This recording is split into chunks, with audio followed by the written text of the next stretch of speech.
Shalom à Yehuda, Shalom à Éphraïm, au tout Israël. Cette semaine, lecture dans le livre de Radassa, traduit Esther, pour la fête traditionnelle de Pourim.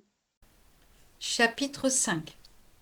Le troisième jour, Radassa se revêtit de ses atours de reine et se présenta dans la cour intérieure du palais du roi, en face du palais du roi.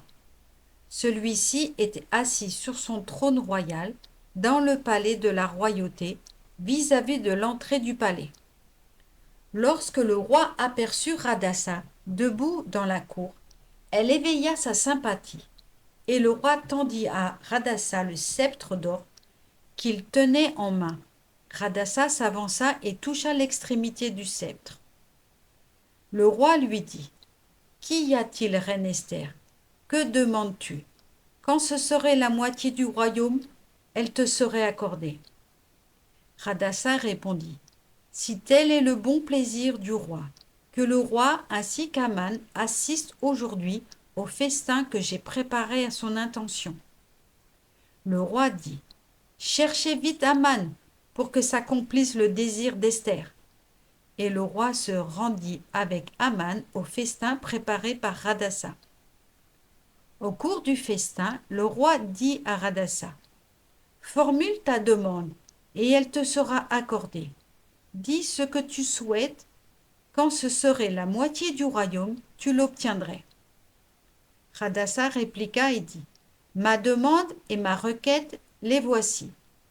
Si j'ai trouvé grâce aux yeux du roi, et s'il plaît au roi d'agréer ma demande et d'accéder à ma requête, que le roi veuille se rendre avec Aman au festin que je veux leur préparer, et demain je me conformerai à la volonté du roi. » Ce jour-là, Aman se retira, joyeux et le cœur content, mais quand Aman vit à la porte du roi Mordecai qui ne se levait ni ne bougeait devant lui, il fut rempli de colère contre Mordecai. Toutefois, Aman se contint et rentra chez lui. Aussitôt, il fit venir ses amis et sa femme Zeresh. Aman leur exposa la splendeur de sa fortune et la multitude de ses enfants, et comment le roi l'avait distingué et élevé au-dessus des grands et des officiers royaux. Et Aman ajouta : « Bien plus, je suis le seul que la reine Esther ait invité avec le roi au festin qu'elle a préparé. Et demain encore, je suis convié par elle avec le roi.